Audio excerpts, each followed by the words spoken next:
Aujourd'hui, je vous montre une application disponible sur iPhone, iPad, macOS et aussi sur Android pour faire des retouches de photos sans être un professionnel, de manière très simple et sans avoir fait l'école de graphisme. Alors, l'application qu'on va regarder ensemble s'appelle Touche Retouche. C'est une application disponible à partir de l'App Store. Elle est disponible sur iPhone, sur iPad, sur Mac et sur Android, comme je le disais.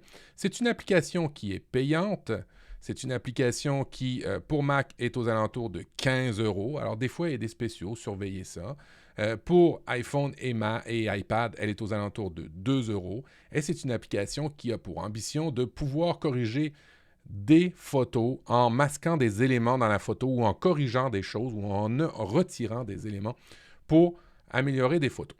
Alors, pour vous montrer un petit peu ce que ça fait, moi, j'ai fait une retouche d'une photo. On va la regarder ensemble.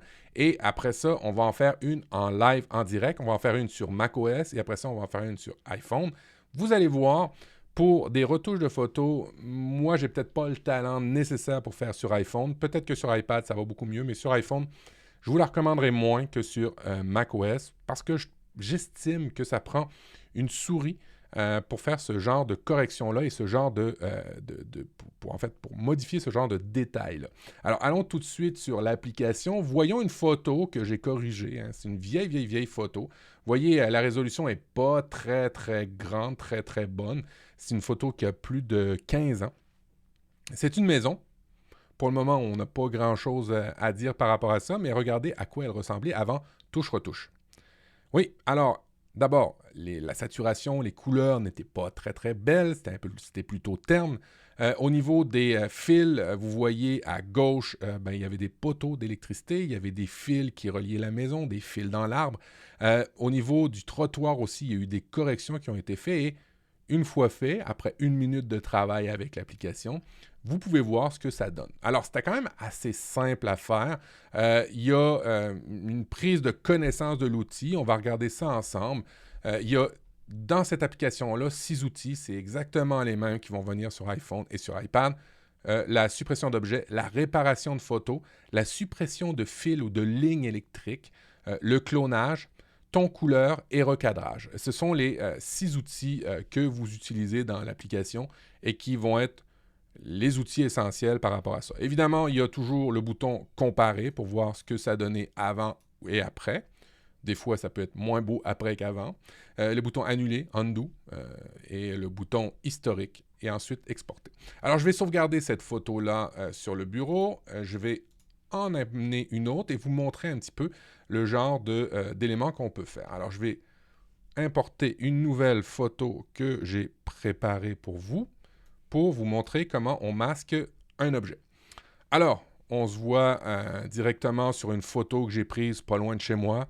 Il y avait un cerf et ce cerf était perdu. Et pour la petite histoire, on a appelé les gens responsables de ça pour le sauver.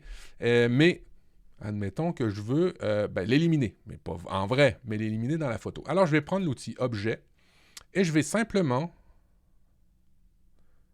délicatement, faire la suppression de cet objet-là. Et vous allez voir qu'en relâchant la souris et en appuyant sur Go, boum, il a disparu. Alors, il y a beaucoup de trucs que je peux faire comme ça. Exemple, vous voyez, il y a des taches dans la neige. Je vais en faire une là, une autre ici, qui me déplaît. Ici aussi, là, c'est pas très beau. On va faire le nettoyage et automatiquement, la photo est rendue belle. Est-ce que je voudrais faire d'autres éléments? Je pourrais peut-être aussi réparer, je ne sais pas moi, la porte. Regardez, hein, ici, en haut, dans le ciel, il y a une tache. On va l'enlever. Il y a certains petits nuages que je veux en retirer. Vous voyez, je suis capable de les enlever. Voilà. Ça va automatiquement les enlever. Malheureusement, je ne pourrais pas utiliser l'outil ligne. On va le faire un petit peu plus tard ensemble. Il y a l'outil clone qui peut être super intéressant pour répéter des éléments qu'on voudrait doubler. Alors, si je vois ici là, que la forêt, l'horizon n'est pas aussi beau que ce que je voudrais, je peux prendre l'outil clone, le déplacer ici, et vous voyez, je vais réussir à cloner la partie droite vers la partie gauche. Et comme ça, j'ai masqué ce que je voulais faire. Alors, je peux après ça, évidemment, aller dans ton couleur, changer le ton de cette photo, avoir un effet un petit peu plus noir et blanc, un petit peu plus dramatique. Je peux aussi recadrer pour ne pas avoir le poteau ici à droite. Alors, je vais recadrer la photo. Boum. Et vous voyez, je n'ai pas eu à faire beaucoup d'apprentissage sur l'outil. C'est assez simple. Et je peux faire une comparaison avant-après. Vous voyez, il y a des taches dans la neige. La photo, le ton n'est pas le même. Dans l'horizon, c'est pas tout à fait les mêmes choses. Les nuages aussi ont changé. Vous voyez, j'ai pas eu à apprendre quoi que ce soit. On va faire aussi une petite édition au niveau des fils électriques, vous allez voir. Alors, je vais retourner dans mes photos. Je vais enregistrer celle-ci. Je vais l'enregistrer sur mon bureau. Pas dans ce répertoire-là. Je vais l'enregistrer sur mon bureau. Voilà. Enregistrer, c'est beau. Elle est dans mes photos. Aujourd'hui, j'ai été faire des photos en extérieur pour avoir des fils électriques. Alors, j'ai des fils électriques beaucoup. Vous allez voir ce qu'on va faire. On va faire la même édition, en fait, que je vais vous faire sur l'iPhone. Alors, je vais aller rechercher ma photo. On va l'amener dans l'outil. Boum, la voilà. Alors, je vais vous montrer l'outil de ligne que j'aime pas trop, mais qui fait quand même bien le travail pour certains éléments. Vous voyez, il détecte tout de suite le fil électrique. Alors, ça va bien, le ciel est bleu. Boum, c'est masqué. Vous voyez, j'ai vraiment pas eu besoin de faire grand-chose là-dessus. Je vais vous rezoomer un petit peu. Et là, on va faire l'édition d'un fil électrique à travers des arbres. Et là, ça devient un petit peu plus compliqué. Ben non, pas vraiment. Vous voyez, c'est quand même une belle application. Elle détecte qu'il y a des fils à travers la photo et fait le maquillage. Oh, vous voyez, il y a des effets, il y a des artefacts qui sont là. Alors, ce que je peux aller faire, c'est réparer ces genres d'artefacts-là avec l'outil de réparation. C'est quand même pas si mauvais que ça. Et vous voyez, boum, ni vu ni connu, ma photo est réparée. Il n'y a plus de fil électrique. Et si on la compare à avant, vous voyez, c'est juste incroyable ce que retouche peut faire. Alors, je vous ai dit que je ferais la même chose au niveau du iPhone. Allons sur l'iPhone pour voir comment... Ben, si c'est simple, hein, sur l'iPhone, on va voir même photo. Et là, on va... je vais zoomer et je vais essayer de reprendre l'outil fil électrique. Alors, je vais prendre... Dans les paramètres, je vais prendre plus épais. Et là, je vais faire la même chose et Eh oui, ça a bien marché aussi sur iPhone. On va voir sur le gros fil noir qui est ici.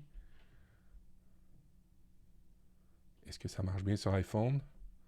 Oui, mais il y a quand même des branches dans les airs qui ne devraient pas être là. Alors, je vais reprendre mon outil réparation. Je vais rattacher mes branches ensemble. Alors, ce que je peux faire, c'est prendre l'outil clonage. On va prendre un morceau de ciel et on va retirer ces branches-là qui sont dans le ciel pour rien. Et vous voyez, ça fait quand même bien le travail. Alors, évidemment, sur iPhone, on peut faire avant-après. Vous voyez, avant-après. Ça fait relativement bien le travail. C'est un petit peu plus difficile, je vous dirais, sur iPhone de le faire parce que il y a un niveau de précision que le pouce n'a pas et que la souris a par contre.